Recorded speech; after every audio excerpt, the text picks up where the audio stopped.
விழாவுக்கு வந்திருக்கும் அனைவருக்கும் வணக்கம். மேலிருக்கும் டைரக்டர் வாலி சாருக்கு வணக்கம், சத்யராஜ் அம்மாக்கு வணக்கம். ரொம்ப பெருமையா சொல்லிக்கலாம், என்னோட கேரியர் அப்படியே நடந்து போயிட்டு இருந்த டைம்ல காக்கா காக்கான்னு ஒரு படம் பண்ணேன். கௌதம்க்கும் ஹாரிஸ் ஜெயராஜ் சாருக்கும் தேங்க் பண்ணோம். அதுக்கப்புறமா அப்படியே கொஞ்சம் என்னோட கரியர்ல ஓட ஆரம்பிச்சேன்னு சொல்லலாம். அதுக்கப்புறமாவே நிறைய சந்தோஷமான நல்ல நல்ல வெற்றி படங்கள். என்னோட டைரக்டர்ஸ் கௌதம் சாருக்கும் முருகதாஸ் சாருக்கும் மற்ற எல்லா டைரக்டர்ஸ்க்கும் நான் எவ்வளோ நன்றி கடன் பட்டிருக்கணும், அதே அளவு கொஞ்சம் கூட குறையாத நன்றி கடன் நான் ஹாரிஸ் ஜெயராஜ் சாருக்கு பட்டிருக்கேன். ஒரு சாங்ஸும் ஒரு படம் மாதிரி அவ்வளோ என்ன அவ்வளோ இதயங்களை அவ்வளோ நெஞ்சங்களை எனக்கு சம்பாரிச்சு கொடுத்துருக்கு. So thank you so much Harris sir.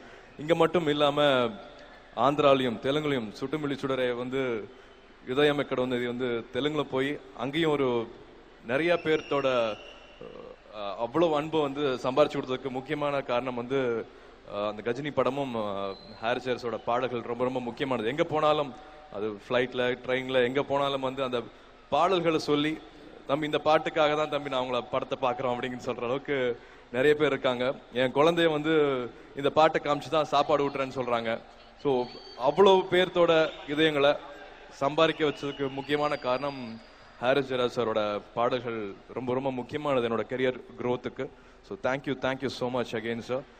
நான் ஒரு வாட்டி ஃப்ளைட்டில் போயிட்டு இருக்கும்போது இவரை பர்சனலாக நான் இன்னும் உள்ளே போய் உள்ள என்ன சொல்லுது, உள்ள என்ன நினைக்கிறாரு அப்படின்னு நான் கற்றுக்கிறதுக்கு எனக்கு ஒரு வாய்ப்பாக இருந்தது. நான் இப்போ ஒரு வீடு கட்ட ஆரம்பிச்சிருக்கேன். ஹாரிஸ் ஜெயராஜ் சாரும் ஒரு வீடு கட்டிட்டு இருக்காரு, கட்டி முடிச்சாருன்னு தெரியல.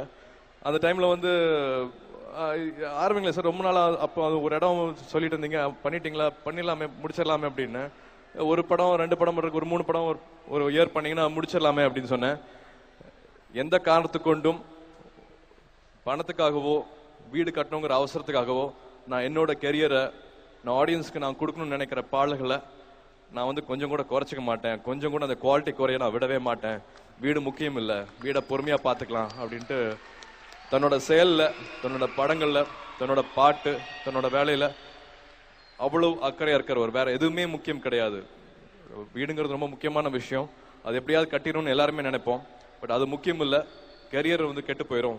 நான் ஆடியன்ஸ் நான் விட்டு கொடுத்துக்க முடியாது. அவங்களோட எதிர்பார்ப்பு நிறையா இருக்குது. அதுக்காக நான் அவசரப்பட்டு குவாலிட்டி கம்மியாக ஒரு விஷயத்தினால என் ஸ்டுடியோலேருந்து வெளியில் அனுப்பவே மாட்டேன் அப்படின்னு சொன்னார். வாலி சார் எப்பவுமே சொல்கிற மாதிரி சக்ஸஸ் ஃபார்முலா ரொம்ப கஷ்டம் கண்டுபிடிக்கிறது. பட் வாலி சார் சொல்கிற சக்ஸஸ் ஃபார்முலா எனக்கு எப்பவுமே மனசில் நிற்கும். அதே தான் ஹாரிஸ் ஜெயராஜரும் வச்சிருக்காரு. வெற்றியை அது நீங்களே சொல்லுங்க, நல்லா இருக்கும் சார் உங்க குரல்ல. நான் சொல்லுவேன், நம்ம சூர்யா கிட்ட என்கரேஜ் பண்றதுக்கு ஒரு ஆள் இருந்தா ஒருத்தன் வாழ்க்கையில முன்னுக்கு வந்துடலாம். ஊக்குவிக்க ஒருவன் இருந்தால் கொண்டை விற்பவனும் தேக்கு விற்பான் ஒரு நாள்னு சொன்னான். அதைத்தான் என்ன திருப்பி ரிப்பீட் பண்ண சொல்லி சூர்யா சொன்னாப்புல. ஸோ சூர்யாவுக்கு பினாமியா கொஞ்ச நாளைக்கு பேசியாச்சு. ஒரு சாங் ஷூட்டிங் அப்பவும் வேர்க்கும் ஜுரமே வந்துடும். ஒரு சாங் இல்ல, ஒரு ஆல்பமே ஹிட் பண்ணி கொடுத்துருக்காரு. வாரணமாயிரம் ஆகட்டும், கஜினி ஆகட்டும், ஒரு சாங்க்கும் பிக்சரைசேஷனுக்கு அவ்வளவு சிரமப்பட்டிருக்கோம். ஒரு 100, 200, 300 ஷாட் எடுத்திருப்போம். இல்ல இந்த சாங்க்கு இன்னும் கொஞ்சம் விஷுவல் வேணும், இன்னும் கொஞ்சம் பண்ணலாம், இன்னும் கொஞ்சம் ஆடலாம் அப்படின்ட்டு பாண்டிச்சேரியில ஓடி நானும் கௌதமும் கோரியோகிராஃப் பண்ணியிருப்போம். அந்த பாட்டுக்கு டான்ஸ் ஆடி இருப்போம். அயன் பாட்டு ஆகட்டும், அந்த மாதிரி. Wish you all luck sir. And this success should always be with you, உங்க செல்லப்புள்ள மாதிரி. And I am sure nothing can stop you. Thank you so much for being with us.